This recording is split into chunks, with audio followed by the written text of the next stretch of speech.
마태복음 5장 9절 말씀인데요. 오늘이 8복 가운데 7번째입니다. 우리 다시 한번 기억을 되새기는 마음으로 우리 3절부터 8복을 오늘 말씀 9절까지 같이 읽도록 하겠습니다. 같이 합독합니다.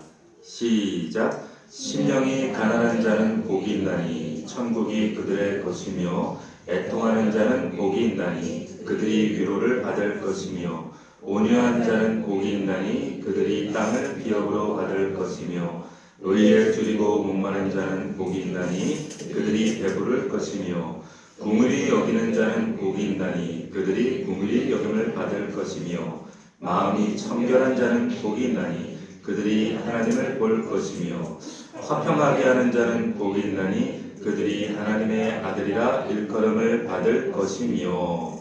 아멘.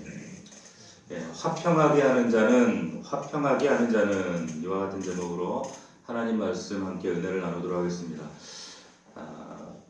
직역을 하면 오늘 본문 말씀을 이렇게 우리 헬라어 원문으로 직역을 하면 이렇습니다.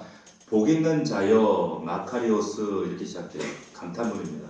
복 있는 자여 너희는 화평케 하는 자이다. 너희가 하나님의 아들이라 일컬음 받을 것이다. 직역하면 이렇다는 겁니다. 성경은 분명하게 화평케 하는 자만 하나님의 아들이다 이렇게 단호하게 이야기를 하고 있습니다. 그런 견지에서 보면 우리는 과연 하나님의 아들 자격이 있는가 한번 고민해 볼 필요가 있겠죠. 화평케 한다는 것을 우리가 단적으로 그냥 분쟁하는 사이에 들어가서 중재 역할을 하고 우리가 뭐 피스메이커가 되고 또 뭐 평화를 뭐 전달해주는 그런 역할을 하는 거 그 정도로 이해를 합니다. 그런데 이 산상수훈 이 8복의 대목을 우리가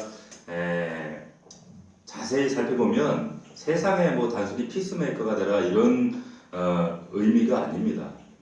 단순히 피스메이커가 돼서 애를 쓰는 애를 써야 한다 이렇게 말씀하시는 분들이 있고 그렇게 설교하시는 분들도 있고 그런 사람들이 있어요.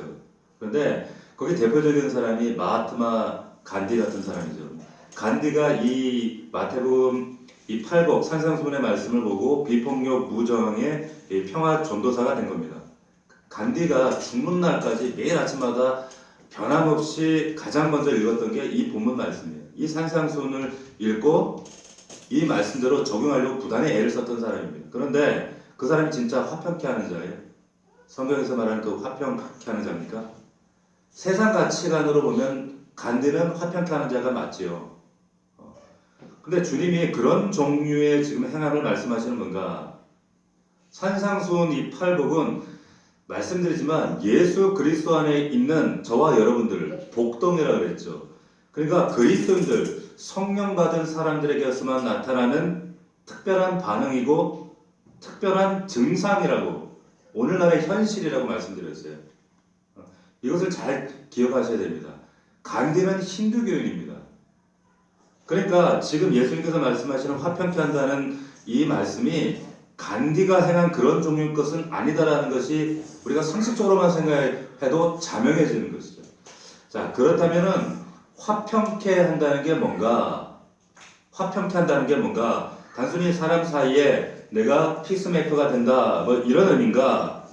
단순히 그렇게 본문을 이해하면 굉장히 곤란한 이 지금 내용이 되는 겁니다. 예수님이 뭐라고 하시는가? 마태복음 10장 34절 이하에 보면 이런 말씀이 있어요. 여러분들 잘 아시는 말씀이에요. 내가 세상에 화평을 주러 온 줄로 생각지 말라. 화평이 아니요 검을 주러 왔노라. 내가 온 것은 사람이 그 아버지와 딸이 어머니와 며느리가 시어머니와 불화하게 하려 함이니 사람의 원수가 자기 집안 식구니라. 자, 예수님 말씀이에요. 예수님. 자, 저를 보세요. 윤재야? 고개를 들고 목사님을 봐야지. 목사 벌써 입신에 빠지면 안 돼. 목사님을 봐야 돼. 네? 자, 예수 그리스도가 화평의 왕, 평강의 왕입니다. 근데 예수님이 불화를 주러 왔다는 거예요. 검을 주러 왔다는 거예요, 집안에. 실제로 예수님의 행적을 감안해 보면 바리새인들과 서기관들과 회개하지 않는 사람들과 늘 불목하셨어요. 부딪히셨어요. 평화롭게 못 지냈습니다. 그래서 막 이 독사의 자식들아 그리고 그 사람들도 예수 막 죽이려고 하고 늘 긴장감에 팽배했다는 거죠. 평강의 왕, 샬롬의 왕, 화평의 왕이 검을 주고 불화를 주러 왔다? 예수님 때문에 왜 가족끼리 불화가 일어나요? 근데 예수님이 그렇게 하러 왔다는 거예요. 예수님 말씀이. 자, 그러면 오늘 말씀에 화평케 하는 자는 복이 있다는 말씀과 예수님 때문에 가족 사이에도 이런 불화가 일어날 수 있다라고 하는 이 말이 어떻게 조화가 되냐는 말이에요. 모순이죠. 이 말씀은 예수님이 복이 있다 하시는 이 화평이 단순히 사람과 사람 사이에 좋은 관계만을 이루어내라, 피스메이커가 되라, 이것보다 더 근원적인 의미가 있다라는 것이 오늘 본문의 내용이라는 거예요. 자, 여기서 말하는 화평, 이 화평이라는 구약식 표현, 여러분들이 잘 아는 샬롬입니다. 샬롬.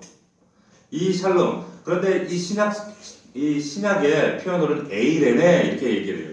이 구약적 해석으로 샬롬인데 이 샬롬이라는 것은 신학적으로도 굉장히 중요한 주제고 그리고 성경 전체에 일관되게 아주 강조하고 있는 평안이에요. 샬롬이에요. 그리고 우리의 삶과도 직결되는 이 주제가 바로 이 샬롬입니다.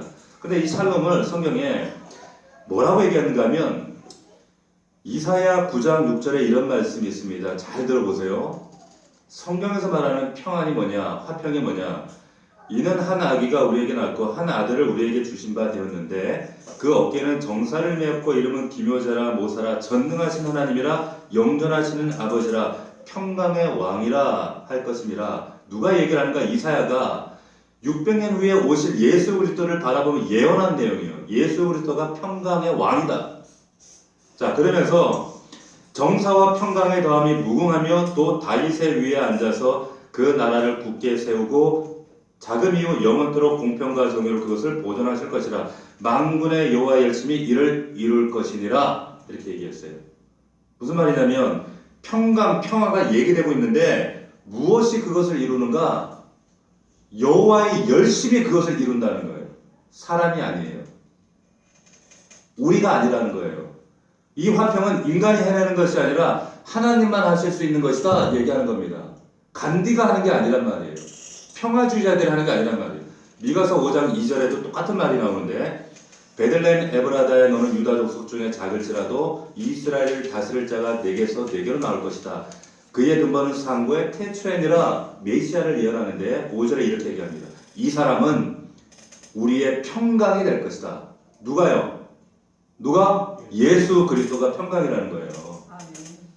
자, 이 샬롬 평강은 예수 그리스도로 우리가 어떻게 만들어낼 수 있는 게 아니라 내가 뭐 피스메이커 해가지고 온유한 척하고 뭐 착한 척해서 만들어내는 것이 아니라 예수 자신이 평강이다. 화평이다. 그러니까 예수가 빠진 화평은 있을 수가 있다 없다? 없다는 거예요. 없다는 겁니다. 간디가 아무리 뭐 착한 일을 하고 선한 일을 하고 비폭력 무정을 한다 할지라도 세계 평화에 기여를 했다 할지라도 그건 성경이 말하는 화평 샬롬 아닙니다. 단호하게 말씀드리지만 그거는 평화가 아니에요. 뭐 그런 평화 피스 메이커가 되라고 예수님이 지금 이 말씀하시는 게 아니라고 하는 거예요. 천만의 말씀이죠. 오직 예수 그리스도만이 샬롬이다, 평강이다. 자, 그러면 누구와 누구 사이에 화평이겠어요? 누구와 누구 사이에? 하나님과, 여러분 지금 수직적인 하나님과 인간 사이의 화평을 말하는 거예요. 이 수직적 화평이 먼저 선행될 때 그 다음으로 확장되어지는 것이 뭡니까? 수평적 화평이에요. 이 순서를 잘 기억하셔야 돼요. 십자가가 뭐예요? 수평적 화평이 이루어질 때 하나님과의 나와의 대신관계가 화평이 이루어질 때 이 땅에서의 삶도 화평이 이루어진다 이 말이에요. 그 말씀하시는 거예요. 자, 오늘 말씀에 화평케 하는 사람, 화평케 하는 자, 에이레네 포이오스라고 하는 이 말은 화평케 하는 자, 물론 형용사 동사로도 쓰이지만 성경에 신약성경에 딱 2번 나옵니다. 여기 오늘 본문에 나오고 어디 또 나오는가? 골로새서 1장 20절에 나와요. 한번 찾아봅시다. 골로새서 여러분들이 이럴 때는 다 적어보시면 좋겠죠. 골로새서는 신약에 있습니다. 골로새서 324면 신약성경 324면 324페이지 골로새서 1장 20절.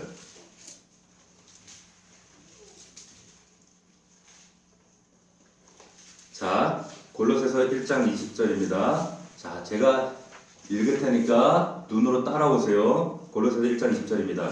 그의 십자가의 피로 뭘 이룬다고요? 화평을 이루사.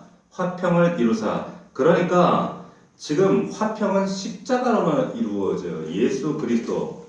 똑같은 단어입니다. 화평을 이룬다는 거예요. 뭘로? 십자가의 피로 화평을 이루사. 그 다음 만물, 곧 땅에 있는 것들이나 하늘에 있는 것들이 그로 말미암아 자기와 화목하게 되어진다. 화평하게 된다 이 말이에요. 자, 여기 보면 만물이에요. 그리고 땅에 있는 것들, 하늘에 있는 것들. 잘 기억하셔야 돼요. 자, 왜 내 삶 가운데 화평이 고갈돼 버렸는가, 삭제돼 버렸는가, 내 마음속에는 왜 화평이 없는가? 여러분, 지금 이 골로새서 이 말씀이 무슨 의미인가 하면 제가 간략하게 설명하면 이런 거예요. 창세기 보면 하나님께서 이렇게 말씀하셨어요. 우리의 형상을 따라 우리의 모양대로 우리가 뭘 만든다? 사람을 만든다. 이렇게 삼중적으로 반복되는 말씀이 있어요. 그게 뭐냐? 우리라는 단어입니다. 삼위일체 하나님. 근데 그 하나님께서 이 우리라는 말은 함께한다, 공존한다, 더불어한다 이 말이에요. 하나님은 홀로 하는 거 별로 안 좋아하세요. 홀로 믿는 거 안 좋아하세요. 혼자 열심히 하는 거 안 좋아하세요. 더불어 함께하는 걸 원하세요. 이게 하나님의 굉장히 중요한 속성입니다. 이 하나님의 샬롬이라고 하는 속성에 감추어진 하나님의 중요한 정체성이에요. 그런데 아담을 만드셨어요. 아담을 빚어놓고 보니까 얘가 쓸쓸해. 혼자 있는 게 참 안 좋아 보여요. 그래서 갈빗대를 쬐서 여자를 만들어서 이제 함께 지낼 수 있도록 얼마나 그게 마음에 드셨는지 보시기에 심히 좋았다 이러셨단 말이에요. 자, 그런데 이 상태가 샬롬이었어요. 근데 이걸 싫어하는 놈이 있어요. 그게 누구예요? 사탄이 이거 싫어해요. 사탄은 이 샬롬을 깨뜨리는 자입니다. 그래서 사탄이 제일 먼저 우리를 어떻게 공격했냐면 하나님과 우리 사이에 이 샬롬을 파괴하기 위해서 갈라놔요. 여자에게 접근하죠. 야, 정말 하나님이 그렇게 얘기했어? 진짜야? 그렇게 얘기한 거 맞아? 자, 사단은 오늘날도 마찬가지입니다. 우리에게 접근할 때 말씀을 가지고 접근하는데 의심을 집어넣어요. 말씀을 왜곡해요. 말씀을 비틀어지게 해요. 과장해요. 확대해요. 자, 그래서 여자가 덜컥 넘어가죠. 그리고 남자까지 죄를 범해요. 그리고 죄가 침범하고 그 결과로 어떻게 됩니까?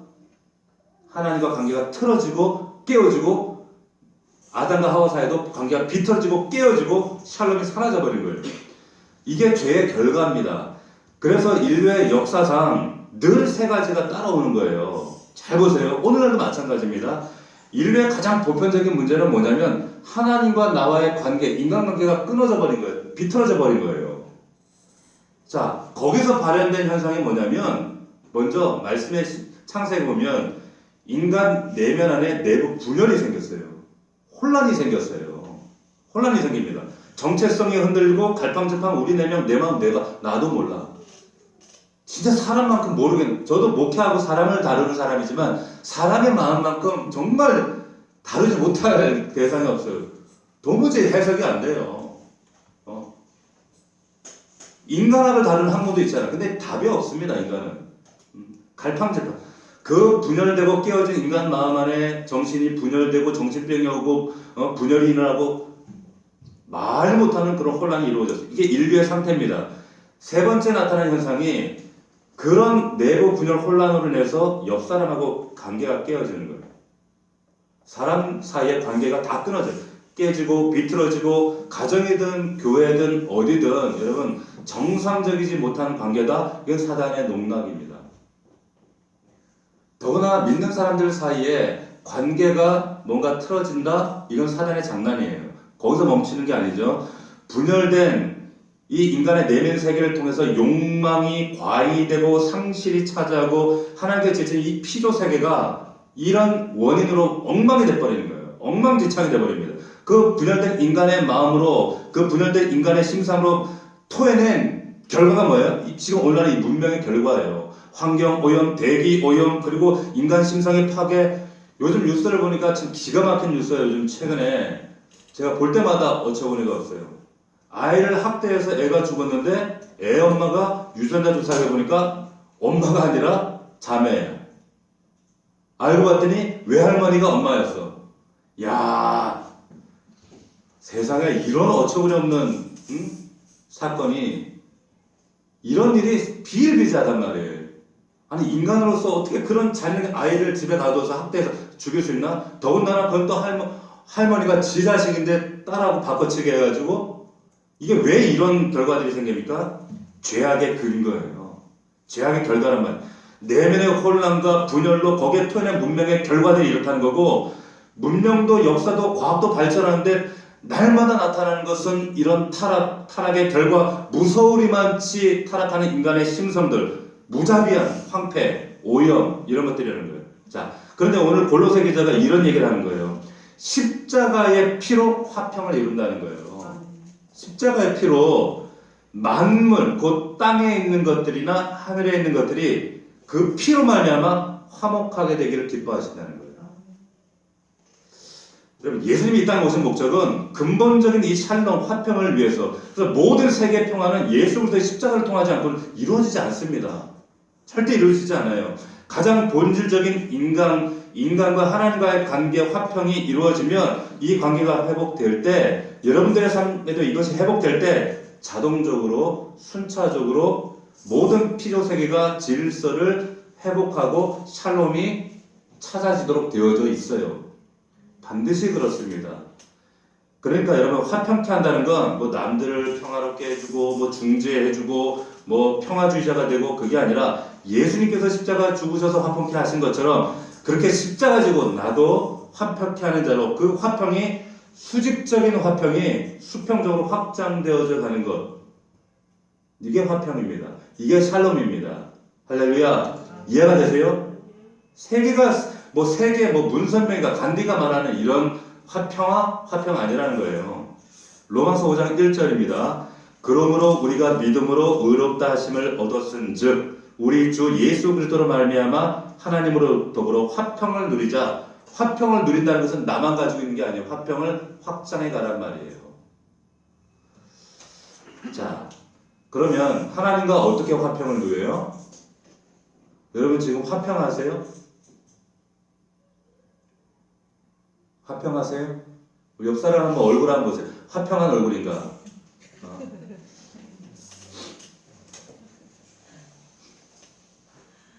보세요.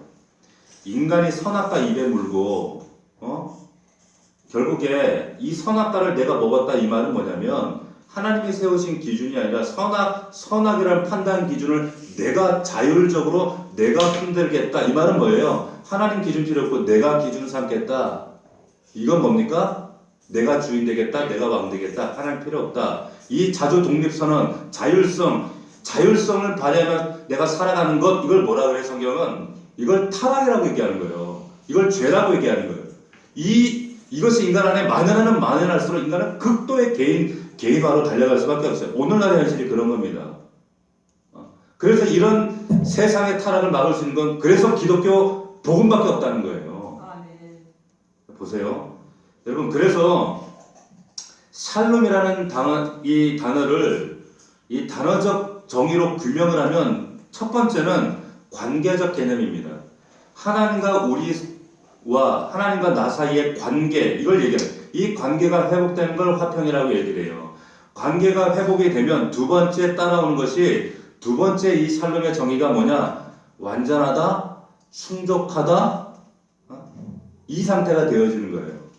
자, 하나님과 샬롬 되지 않고는 내 인생에, 여러분, 절대로 내 삶 속에 샬롬이 이루어지지 않습니다.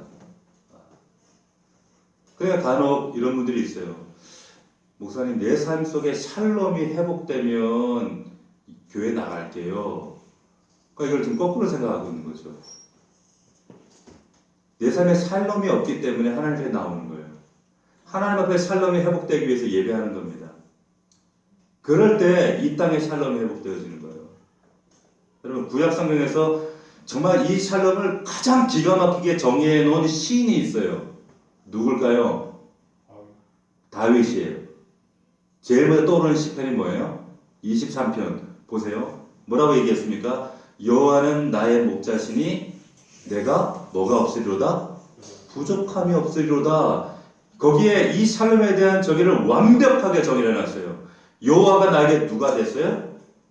나에게 뭐가 됐어요? 목자. 목자.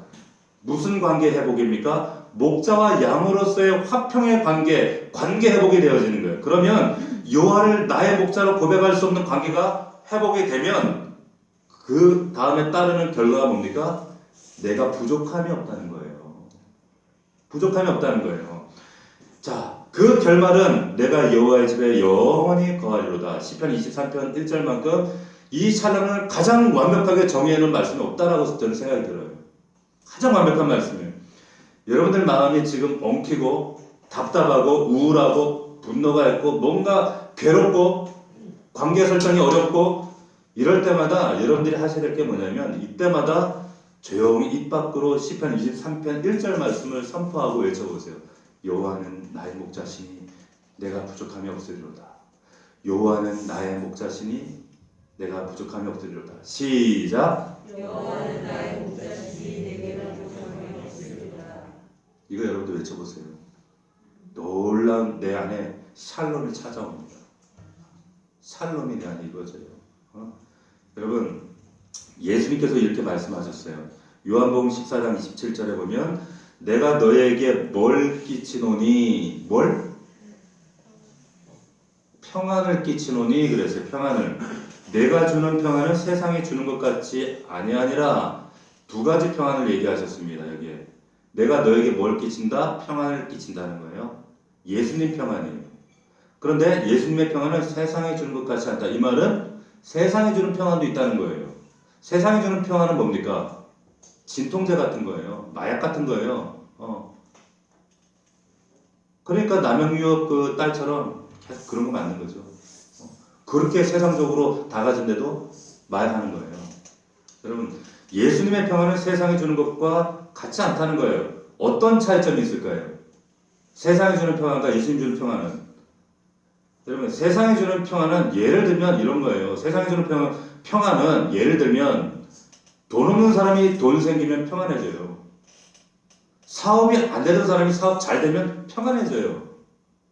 빚이 부채가 엄청 많던 사람을 빚 갚아주죠. 평안해져요. 몸 아프고 골골하던 사람이 치료받으면 나으면 평안해져요. 자, 그런데 근본적인 평안이 될 수가 없어요. 이것은 절대로 될 수가 없죠. 그런데 예수님이 여기서 선언하고 말씀하신 평안은 이런 세상 것과 다르다. 자, 그 평안의 정체를 알려면 예수님이 그 이후에 이 말씀을 하시고 뭘 하셨는가를 보면 알 수가 있어요. 예수님께서 이 말씀하시고 내가 주는 평안은 이런 거야 말씀하신 뭘로 삶으로 보여주시는데 뭐 하셨냐면 제자를 데리고 산으로 가셨어요. 그리고 십자가 지러 가시는 거예요. 그리고 십자가 재단에 자기 몸을 얹어요. 죽어요. 그리고 우리에게 생명 주시고 샬롬을 주시는 겁니다. 이게 샬롬이에요. 자, 우리가 오늘 말씀대로 화평케 하는 자로 우리가 어떻게 살 것인가 제가 여러분들에게 두 가지를 당부합니다. 지금 앞에서 했던 모든 얘기를 종합해서 두 가지를 당부하는 말씀으로 오늘 말씀이 이걸 말씀하고 있는 거예요. 자, 첫 번째는 우리 먼저 따라합시다. 내가 하나님으로부터 먼저 평안을 얻어야 한다. 시작. 내가 하나님으로부터 먼저 평안을 얻어야 한다. 이게 제일 중요한 거예요. 내가 먼저 하나님으로부터 평화를 이 샬롬을 얻어야 돼요. 그래서 지금 이 팔복에 지금 7번째까지 왔을 때 이 앞서도 말씀드렸지만 이 복은 예수 그리스도 안에서 거듭난 자들 복덩인 여러분들이 이미 가지고 있어야 되는 것들이에요. 누리고 있어야 될 것들이에요. 그럼에도 불구하고 메마르고 곤고하고 아직 평안이 없다라고 하는 것은 하나님과의 관계를 다시 한번 설정하셔야 된다는 거죠. 하나님 앞에 이 평안을 달라고 기도하세요. 예수 그리스도를 의지하고 하나님을 의지하고 내 안에 성령님을 의지하고 회개할 거 회개하고 통회할 거 통회하고 하나님 이것을 회복하지 않으면 근본적인 여러분 세겜 땅, 우리 금요일날 말씀처럼 세겜 땅의 곤고함을 경험해요. 자, 여러분 내가 마음이 넉넉해야 누가 싫은 소리 해도 받아줄 수가 있어요. 내 마음에 평화가 있어야 평화가 흘러가요. 내가 상처가 있고 내가 막 생활에 압박이 심하고 그리고 그러면 웬만한 말도 누가 던지면 그 말에 탁 꽂혀. 저 왜 이런 소리에 걸려. 얼마 전에 뉴스를 보니까 괜히 지나가는 사람 두드려 패가지고 이유 없이, 요즘 그런 사람들 많잖아. 이유 없이 사람들 두드려 팬다는 거예요. 분노 때문에. 그래서 그 사람 붙잡고 얘기해봤더니 이 사람이 고등학교 때 심각한 왕따를 당했대요.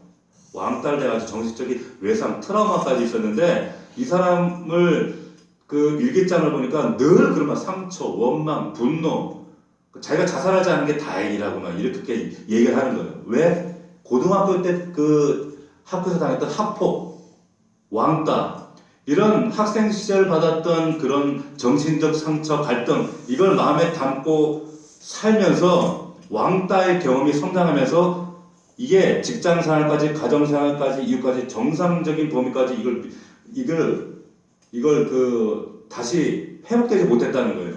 왜? 그 안에 평화가 없으니까, 샬롬이 없으니까. 그러니까 누가 지나가도 수인없자는 말을 했는데도 그게 딱 걸려가지고 그냥 막 폭력 휘두르고 분노하고 걸리는 거예요. 마음에 평화가 있는 사람은 누가 상처 주는 말에도 그냥 꿀꺽 삼켜버려요. 걸리지 않아요. 왜? 내 안에 평화가 있으니까, 여유가 있으니까.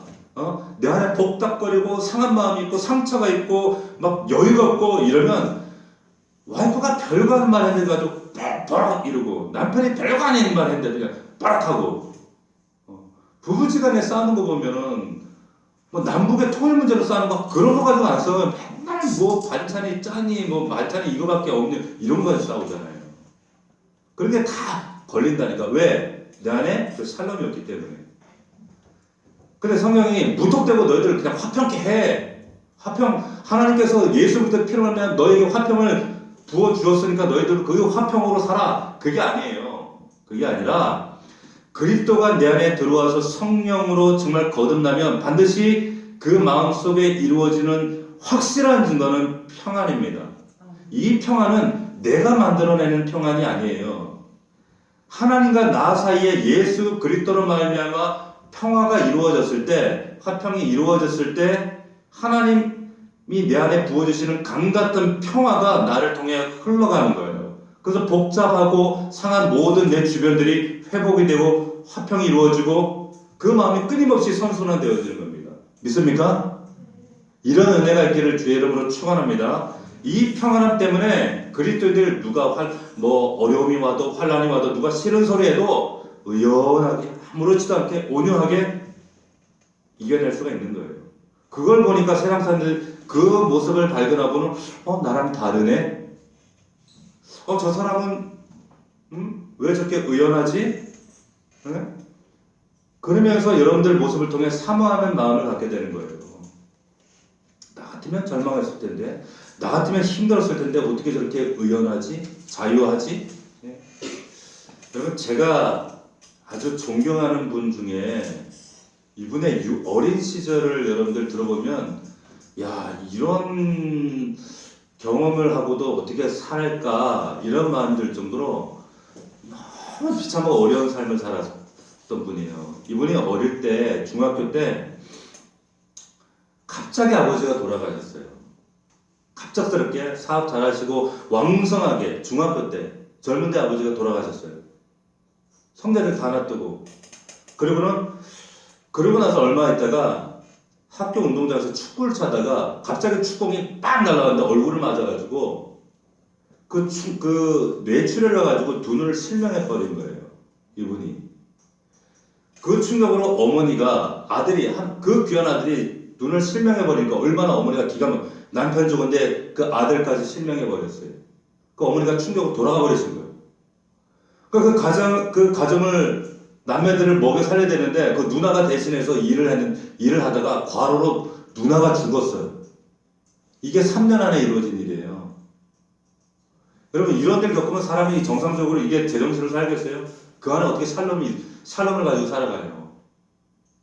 그런데 이분이 평생 화평케 하는 자를 사셨어요. 이분이 누구냐면 백악관의 그 장애인 정책 차관보를 지낸 강영우 박사님이라는 분이에요. 근데 이분이 6년 전에 돌아가셨거든요.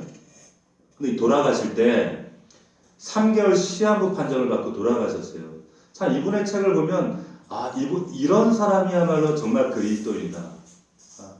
백악관의 차관보까지 지냈던 분이에요. 근데 이분이 이제 은퇴하시고 68살에 시한부 선고를 받고 지인들한테 편지를 메일로 다 이렇게 돌리셨는데 그 편지의 내용이 너무 은혜가 되는 거예요. 한번 제가 읽어드릴 테니까 한번 들어보십시오. 저의 실명을 통해 하나님은 제가 상상조차 할 수 없는 역사들을 이루어내셨습니다. 전쟁이 휩쓸고 간 폐허가 된 나라에서 어린 시절을 보내고 두 눈도 부모도 누나도 잃은 고아가 지금 이 자리에 서 있을 수 있었던 것은 하나님의 인도하심 덕분입니다. 실명으로 인하여 책도 쓸 수 있었고 세상 방방곡곡 다니며 수많은 아름다운 인연도 만들었습니다. 하나님께서 마련해 주신 아름다운 인연들로부터 받은 게 너무 많아 봉사를 결심할 수 있었고 이를 통해 많은 사람들에게 감동을 전하는 강연도 하게 되었습니다. 마지막 말씀에 이렇게 얘기합니다. 최근 여러 번 병원에서 검사와 수술 치료를 받았으나 앞으로 저에게 허락된 시간이 길지 않다는 것이 의료진들의 의견입니다. 67살 때 시한부 판정 받으셨어요. 여러분들이 저로 인해 슬퍼하시거나 안타까워하지 않으셨으면 하는 것이 저의 작은 바람입니다. 아시다시피 저는 누구보다 행복하고 축복받은 삶을 살아오지 않았습니까? 끝까지 하나님의 축복으로 이렇게 하나 둘 주변을 정리하고 사랑하는 사람들에게 작별 인사할 시간도 허락받았습니다. 한 분 한 분 찾아뵙고 인사드려야 하지만 그렇게 하지 못하는 점 너그러운 마음으로 이해해 주시기를 바랍니다. 여러분으로 인해 저의 삶이 더욱 사랑으로 충만하였고 여러분 이게 믿는 자들 안에 있는 샬롬이에요. 이 모습을 보고 또 이 모습 때문에 인터뷰한 기자가 이 기자가 믿는 사람인지 안 믿는 사람인지 모르는데 그 죽음을 불과 2달 앞둔 그 강영우 박사 그분과 인터뷰하면서 그 사람을 통해서 자기도 하나님에 대한 사모하는 마음이 생겼다는 거예요.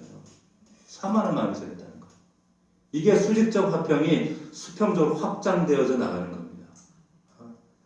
여러분 하나님이 우리에게 주시는 이 평화를 충분하게 내가 누리는 것 그것이 화평케 하는 가장 중요한 첫 번째 묘입니다. 자, 여러분 안에 갈등이 있거나 누군가 원망스럽고 화가 나고 분노가 일어나고 이런 분이 있다면 왜 그런가? 하나님과 나 사이의 화평을 잃어버려서 그래요. 내 삶의 화평이 샬롬이 사라졌다는 것은 먼저 하나님과 이 샬롬에 근본적인 문제가 있기 때문에 그렇습니다. 이건 성경이 시종일관 얘기하는 거예요. 그 평강이 회복되어질 때 아내를 만나고 남편을 만나고 자녀를 만나고 회사 직원들을 만나고 내 이웃들을 만날 때 이것이 수직적으로 이제 수평적으로 더 아름답게 일궈져 나가는 겁니다. 두 번째입니다. 하나님의 그런 화평을 내가 충분히 누리면 완전하게 내가 화평케 하는 자로 살아갈 수 있는가? 그렇게 살아갈 수 있는가? 그렇지 않아요. 그렇지 않습니다. 화평케 하는 자로 살 수 있는 힘은 주어져요. 힘은 주어집니다. 그런데 한 가지 여러분들이 꼭 하셔야 될 게 있어요. 그게 뭐냐? 여러분들이 화목제물이 되는 거예요. 다른 말로 얘기하면 여러분들이 희생제물이 되는 겁니다. 자, 화목케 하는 것, 화평케 하는 것, 이 말이 곧 샬롬이에요. 여러분 갈등의 골이 깊으면 깊을수록 깨어짐이 심한 자리이면 심한 자리일수록 하나님 주신 평화를 그 속에 흘러가도록 하는 것, 내가 그 화평케 하는 자로 살아가는 것, 그거 그냥 되지 않습니다. 아무나 되는 게 아니에요. 거기에는 반드시 누군가 죽어야 돼요. 왜 그런가? 여러분 성경에 보면 이 화목제물이라는 게 있어요. 화목제. 이 하늘의 평강이 이 땅 가운데 어떻게 우리의 삶 가운데 이루어지는지를 그림으로 가장 잘 설명해 주는 것이 구약의 화목제라고 하는 제사예요. 화목제. 이 화목제가 바로 이 제바우 셀라민, 이게 뭐냐면 평화의 제사라는 거예요. 샬롬의 제사라는 거예요.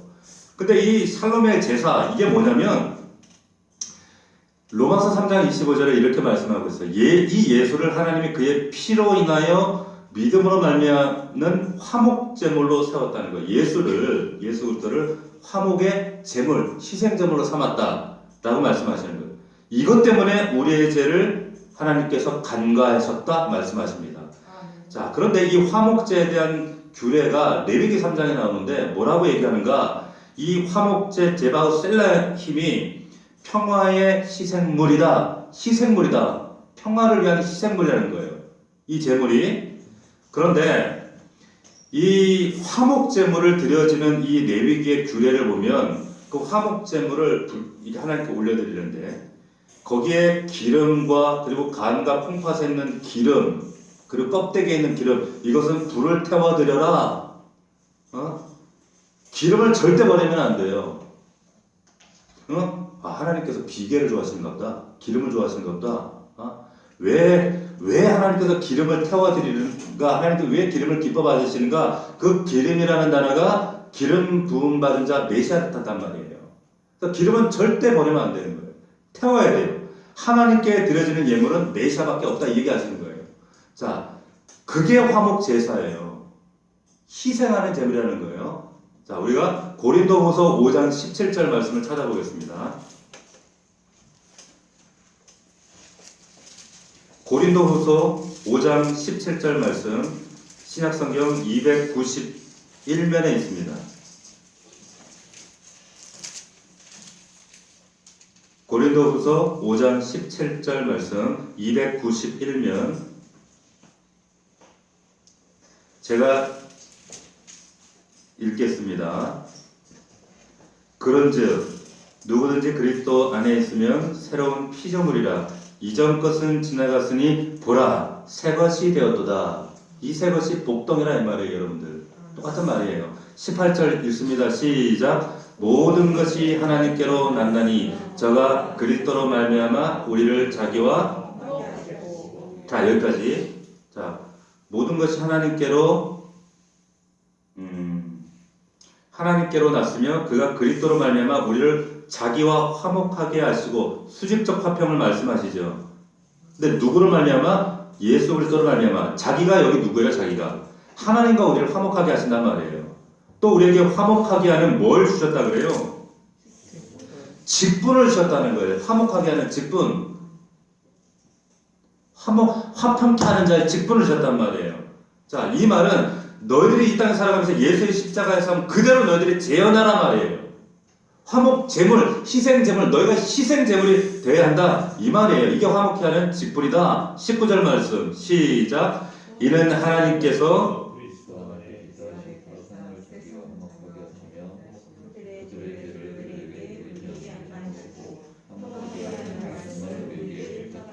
부탁하셨다 말씀하시는 겁니다.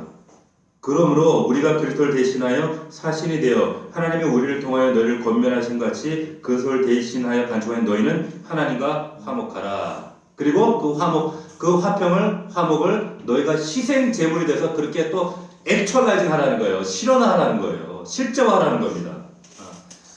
그래서 하나님과 우리 사이에 이 화평을 이루어냄으로 인해서 화평을 너희들 힘으로 절대로 그 평화하실 때 화평의 상태로 도달할 수 없으니까 하나님이 주신 예수 그리스도의 보혈로 말미암아 그 화평을 너희가 누리고 체험하고 이것을 너희들 가정과 삶 속에 어떻게 해요? 확장해가라. 수평적으로 확장해 나가야 한다. 자, 이 말씀을 마태 기자가 오늘 팔복 말씀 옆에 좋은 신뢰 하나를 슬쩍 이렇게 얹어놨어요. 마태복음 5장 다시 넘어와서 5장 여러분 23절을 보시면 5장 23절 보세요. 이 팔복 말씀을 하고 23절에 이런 말씀을 합니다. 우리 같이 읽겠습니다. 시작.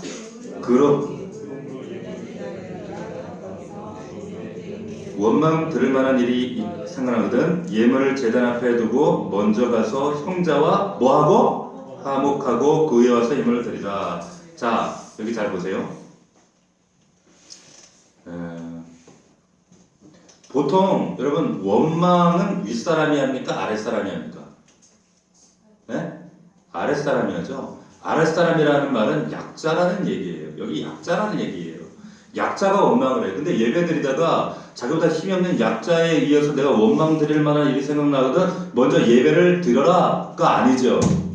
예배를 중단하고 그러니까 형식적인 예배보다 중요한 예배가 있다 이 말이에요.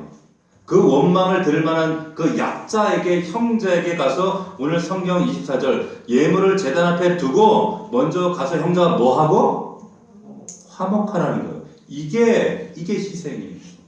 이게 신앙생활이라는 거예요. 자, 먼저 형제와 화목하고 그에 와서 예물을 드리라. 왜 이 순서가 중요한가? 이 예물의 성격이 뭡니까? 예물이라는 게 뭐예요? 재물이라는 게 뭐예요? 예물은 지금 내가 죽어서 드리는 이 동물을 죽여서 드리는 게 예물이에요.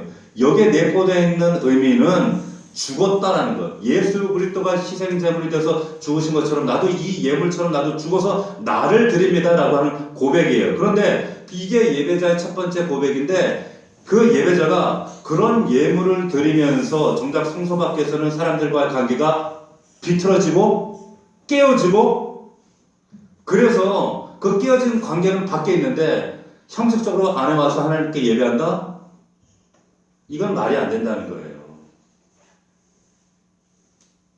남편과 아내와 가정과 내 부모와 내 직장 동료와 이웃과 관계가 비틀어져 있는데 하나님 앞에 나 예배 왔습니다. 이거 아니라는 거예요. 그러면 네가 희생해서 가서 이 비틀어진 관계를 회복하라는 거, 화목하라는 거예요. 그래야 예배가 된다는 거예요. 네? 여러분 언제나 깨어진 가정, 아파하는 공동체 화평이 일어나려면 누군가가 반드시 십자가를 지는 희생을 해야 됩니다. 너도 살고 나도 살고 이러면 화평 안 돼요. 화평이 되지 않습니다. 누군가 하나님의 평화가 있는 사람이 평화를 누리고 있는 사람이 반드시 희생으로 들어가야 돼요. 내가 죽어야 돼요. 내가 엎드려야 되는 거예요. 이게 그리스도인의 삶입니다. 근데 힘들어요. 이렇게 하라 그러면 억울해요. 왜 우리 믿는 사람만 그렇게 해야 돼요?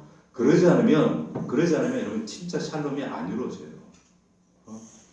정말 주님을 만난 사람이라면 우리도 주님처럼 그 깨어진 둘 사이에 내가 죽음으로 희생제물이 되어서 그 희생을 통하여 예수 그리스도의 그 희생제물 화목해 하신 그 화평을 우리의 삶으로 증거해 내셔야 된다는 거예요. 이게 말씀이에요. 주님께서 화평케 하는 자는 오늘 뭐라고 말씀하셨어요? 뭐가 된다? 뭐가 된다고 하셨어요?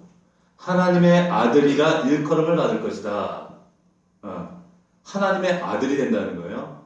여러분 어마어마한 말씀하시는 하나님의 아들. 우사인 볼트, 육상 선수 우사인 볼트가 있죠. 이 우사인 볼트의 별명이 뭐예요? 윤지야 뭐니? 우사인 볼트의 별명이 볼트 번개의 아들이자 번개의 아들. 우사인 볼트는 번개의 아들이라는 거예요. 그러면 우사인 볼트를 번개가 났어요? 번개가 난 거예요? 여러분 성경에 보면은 번개의 아들 우레 아들이 있죠. 누구? 세베대 아들 야고보 요한을 보아녹의 우레 아들을 했단 말이에요. 그러면 그 야고보와 요한은 번개가 나은 거예요? 아니죠. 이건 여기 하나님의 아들이란 말은 써노브 가드란 말이 아니에요. 그 속에 하나님의 성품이 그 속에 드러나 보인다는 거예요. 그게 하나님의 아들이라는 뜻입니다. 여러분들 속에 이 하나님의 성품과 속성이 드러나 보인다. 누구에게? 화평이 없는 사람들에게 그게 보여져야 된다는 거예요. 그럴 때 전도가 된다는 말이에요. 그 샬롬을 볼 때, 안 믿는 사람들이 볼 때, 저 사람은 나보다 못한데 왜 저런 샬롬이 보이지? 그러면서 영혼에 대한 하나님에 대한 사모함을 품기 시작하는 거예요. 여러분, 믿지 않는 사람들, 정말 하나님이 없는 사람들, 그들이 여러분의 생활을 볼 때, 야, 정말 하나님 아들 같다. 이런 형용사가 나와야 되는데, 정말 저 사람 안에는 하나님의 속성과 저 사람 볼 때 정말 궁금해, 울고심이 들어. 정말 참 예수 믿는 사람 같아. 이래야 되는데 저것도 또 교회 다니는 것들인가 봐. 나머지 저 교회 나가는 인간들 같아. 이러면 곤란해지는 거예요. 말씀을 정리하겠습니다. 화평케 하는 자는 복이 있나니 저희가 하나님의 아들이라 일컬음 받을 것이며. 여러분 먼저 하나님과의 수직적 화평을 먼저 경험하십시오. 이거 회복하십시오. 그럴 때 수평적 이 화평의 샬롬이 여러분들 통해서 확장되어집니다. 먼저 하나님과 이것이 선행되지 않고는 절대로 여러분들 삶 속에 영혼 속의 샬롬은 결탄코 이루어지지 않습니다. 이것이 여러분들 오래도록 방치되면 이것이 경화되고 섬유화되고 단단해지면 하나님 그 상태로 여러분들 하나님 자녀들 놔두지 않습니다. 세겜 땅에서 하나님께서 등 떠밀는 사건을 만드세요. 샬롬, 진정한 샬롬을 위해서.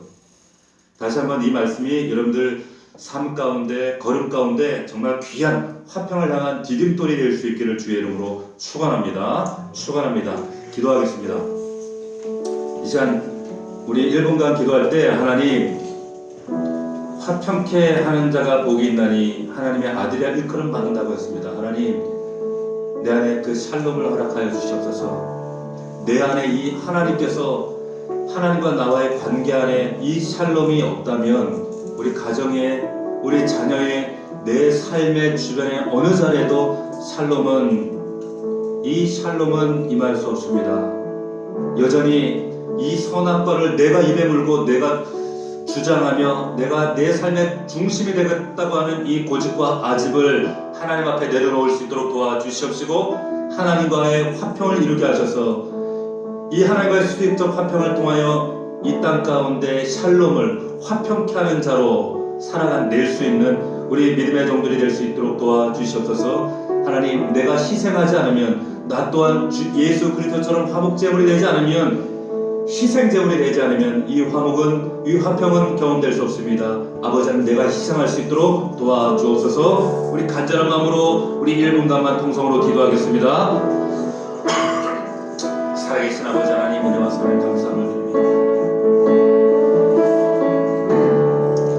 걸어가신 아버지 하나님 우리 사랑하는 성도들 가정 속에 삶 속에 하나님 화평케 하는 이 샬롬의 은혜를 허락하여 주시옵소서. 하나님과 나 사이의 관계가 온전한 샬롬으로 이루어지게 하시고 정말 내 사랑하는 아들 딸들에게 이 샬롬이 이루어지기를 원한다면 내 삶 속에 내 직장 속에 내 직장 동료들과의 삶 속에 이 샬롬이 경험되기를 원한다면 먼저는 하나님과 나 사이에 하나님 이 화평함이 온전하게 이루어질 수 있도록 아버지 하나님 도와주시옵소서. 이 화평함이 반드시 내 속에 아버지 경험되어지고 충만하여질 때 하나님은 강같이 흘러넘치는 이 화평함을 통하여서 아버지는 내 이웃들 내 가정에 이 샬롬이 흘러갈 수 있도록 아버지 하나님 그러기 위해서 내가 또한 희생해야 됩니다. 나 또한 예수 그리스도처럼 희생제물이 되어져야 합니다. 아버지 하나님 내가 희생하지 않고는 결단코 화평해질 수 없습니다. 하나님 오늘 약속의 말씀을 붙들고 내가 이런 화목의 아버지 화평의 샬롬의 제물이 될 수 있도록 아버지 하나님 역사하여 주시옵소서. 내 영혼 속에 내 마음 속에 샬롬이 사라졌습니까? 하나님 내 직장과 가정과 삶 속에 이 화평함이 사라졌습니까? 하나님과의 나 사이에 이 샬롬을 새로 다시 한번 설정하고 정립할 수 있도록 아버지 하나님 역사하여 주시옵소서. 다시 한번 말씀을 듣고 샬롬으로 회복되는 그 하나님 화평케 하는 자로서 하나님의 아들의 일컬음을 받을 수 있는 믿음의 사람들로 설 수 있도록 하나님 역사하시고 인도하여 주시옵소서. 아버지 하나님 간절히 비옵나니 이 화평을 누리는 자들 될 수 있도록 우리 넘치는 교회가 그런 화평의 믿음의 공동체가 될 수 있도록 인도하여 주시옵소서.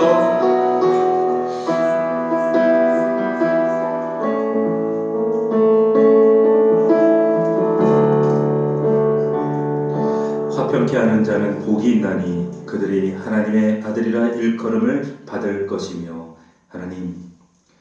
하나님께서 우리에게 부어주시는 강같이 흘러넘치는 평안으로 그 샬롬으로 아버지 먼저 그 샬롬이 내 영혼과 삶 속에 선행되게 하시고 그로 인하여서 이 수직적 화평이 수평적 화평으로 확장되어져 내 사랑하는 자녀들, 가족들, 이웃으로 날마다 넘쳐날 수 있도록 아버지 붙드시고 은혜를 더하여 주시옵소서.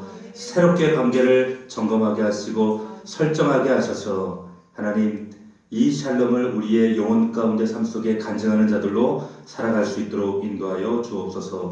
예수 그리스도의 이름으로 기도하옵나이다. 아멘.